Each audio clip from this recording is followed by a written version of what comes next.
Okay, so you've gotten someone to actually stop their scroll and actually start reading your ad. How do you actually ensure you get them to complete reading your ad and make it over to your website and opt into your offer or purchase your product? What's up, everybody? This is Alvaro from Alvaro Barrios Digital, and today this is part 2 of my video series on how to write Facebook ads copy the right way. If you missed part 1, definitely check it out. I have it in the link down below. In that video, I go over Facebook ads structure, how people actually consume ads, and how you can optimize the structure to ensure that as many people as possible actually start reading your ad. That's always step number 1. Step number 2 is that once they actually start consuming your ad, you need to persuade them to actually take you up on your offer. So that's what we will be focusing on today. We will be diving into some copywriting tips and tactics, but I'm going to keep this at a very superficial level. That way it's very executable on your end, because when it comes to copywriting, it's a very, very deep subject. I could create 20 videos around it that are all an hour long.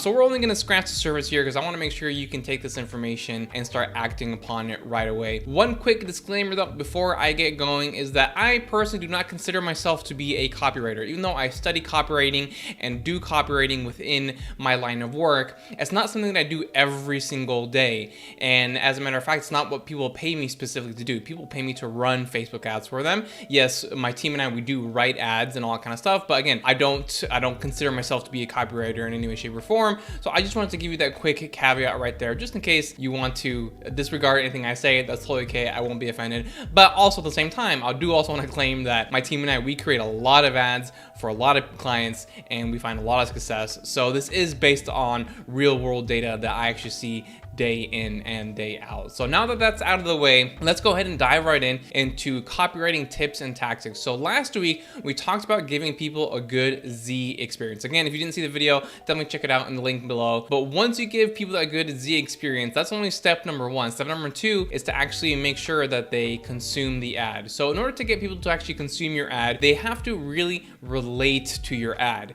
And that all boils down to making sure that you are inserting the right elements, such as pain points, challenges, benefits, ultimate benefits, common bonds, things like that into your ad copy. That way they know inside their heads that, hey, this ad is relevant to me. I should probably keep on reading because they're really speaking to my situation. So let's go back and take a look at the ad that we looked at last week from the Copywriter Club, and let's break those elements down a little bit more. So we're looking at the mobile newsfeed version. Again, mobile newsfeed is very important. It starts off with, ever facing an objection on a sales call that felt like a sucker punch? Here are the exact words you can say next time. So that's the opening 3 lines right there. So let's distill that a little bit more. Ever faced an objection on the sales call that felt like a sucker punch? That is a common painful scenario right there. So for their target audience, this is something that they experience all the time. So immediately as someone's scrolling through their newsfeed and you bring up the common painful scenario in their life, they're going to be interested. They're going to say, hey, this is relevant to me because I'm currently experiencing this problem. And then we say, here are the exact words you can say next time. This is teasing the solution. We can't actually introduce the solution at this point simply because there's A, not enough space, and then B, we actually want them to click the see more button to read the entire ad, but we do tease the solution by saying, hey, don't worry, we have the exact solution for this exact problem that you are saying right now. So right there, in just 3 lines, we are fitting in a lot of relevant context right there, the common painful scenario, and teasing a solution to that common painful scenario right there. And then when we take a look at the headline, we say, here's how these copywriters are using objections to close more sales. So one thing that we are including there is the actual word copywriters, because we want to make sure that this is for copywriters, right? Someone might be reading along, maybe they're not a copywriter, and so by saying copywriters, it's going to both qualify and unqualify people. That's the common bond right there. These people, they're copywriters and they're targeting copywriters, so it's good to actually state that common bond right there in the headline. And then it goes on to say, are using objections to close more sales.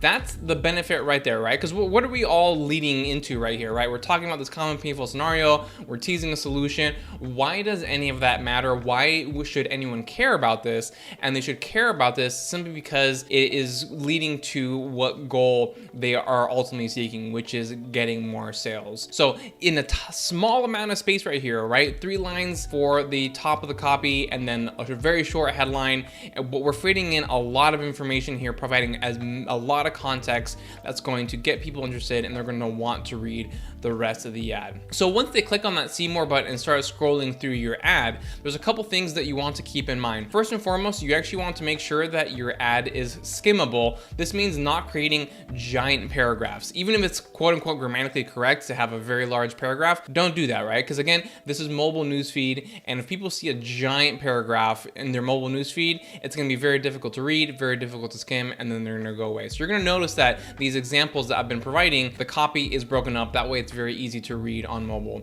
But then when it comes from there, you have to guide them in a certain direction. And this comes down to the levels of awareness of your target audience. So there are actually 5 levels of awareness for your target audience, and they are unaware, problem aware, solution aware, your solution aware, and deal aware. So that's true for any kind of industry, right? No matter what industry you're in, no matter what you sell, your target audience is going to be on one of these spectrums that I just laid out right here. Now, I'm not going to dive in each and every single one simply because that would make this video way too long, but I'm going to give you a quick shortcut because honestly, 90, maybe even 95% of all industries these days are solution aware, which means people are aware of various solutions. They're just not aware of your specific solution. So an easy example would be, let's just say for myself, people are aware that there's Facebook ad agencies out there, right? So if I just say, hey, are you having trouble running Facebook ads? Well, guess what? I'm a Facebook ads agency. You should definitely work with me. That's not going to capture anyone's attention or imaginations because people know that there's Facebook ad agencies out there. There's literally thousands, probably even millions of agencies that they can choose from. So by stating it that way, it's not going to encourage anyone to actually work with me. What I need to do in this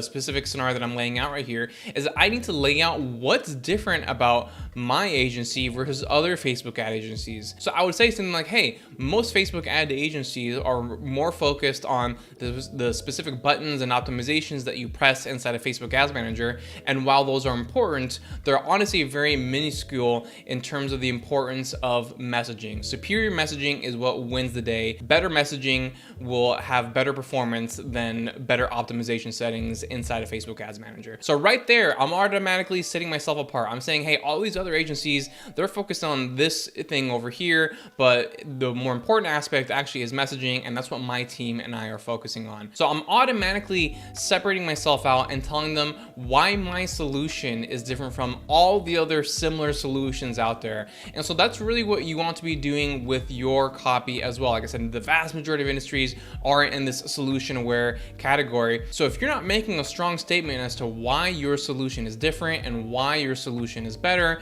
then you're going to have a very difficult time to get people's attention. One great way to do this is to make sure that you have your own unique mechanism. Now, what I mean by unique mechanism is that you state that you have a quote unquote proprietary or specialized, 3-step process, 5-step formula, framework, whatever it might be. There's a bunch of different names you can apply to it, but you are the only person with this framework, formula, process, whatever you want to call it, a system. It's totally up to you. But if you give whatever it is that you do some sort of special and unique angle and name, then you're automatically going to stand out from everyone else trying to sell something very similar. So for example, I could say I have my 3-step messaging framework. Well, guess what? That's again going to be different from any other agency out there trying to sell Facebook ads services, where I'm focusing on my 3-step messaging framework to get people better results. So that's a very simple example right there. And obviously throughout the remainder of your ad copy, you want to do what we saw at the very beginning, where we weaved in common pain points, common painful scenarios, benefits, and also ultimate benefits. So an ultimate benefit, if you don't know what that is, it's the benefit behind the benefit. So if we think back to the ad we were looking at, the benefit is get more sales. Cool, that's a fantastic benefit. But what's the ultimate benefit behind that? What does that allow us to achieve? Well, it allows us to grow our business and hire a team and have their families be positively impacted because now they're making more money too. Helps us impact more clients and whatever it is that they're doing in their work. It allows us to maybe have more free time and availability to be with our own families. So again, focus on what that initial benefit actually enables you to do after that. The ultimate benefit can be very important depending on what it is that you are trying to sell. So that's basically where I'm going to keep this video at. Like I said, we can go super deep, but as long as you're doing a good job of fitting in as many important elements at the very beginning of your copy, weaving them in throughout the remainder of your ad copy while breaking up those lines and making sure that you, like, in all probability, you are in a solution aware audience, make sure that you are making the case as to why your solution is better than all the other similar solutions that they're getting ads for at the same time. So hopefully you found this useful. Thank you so much for tuning in. Here's 2 more videos for you to check out. If you have any questions about this specific topic, just let me know and I will see you next time.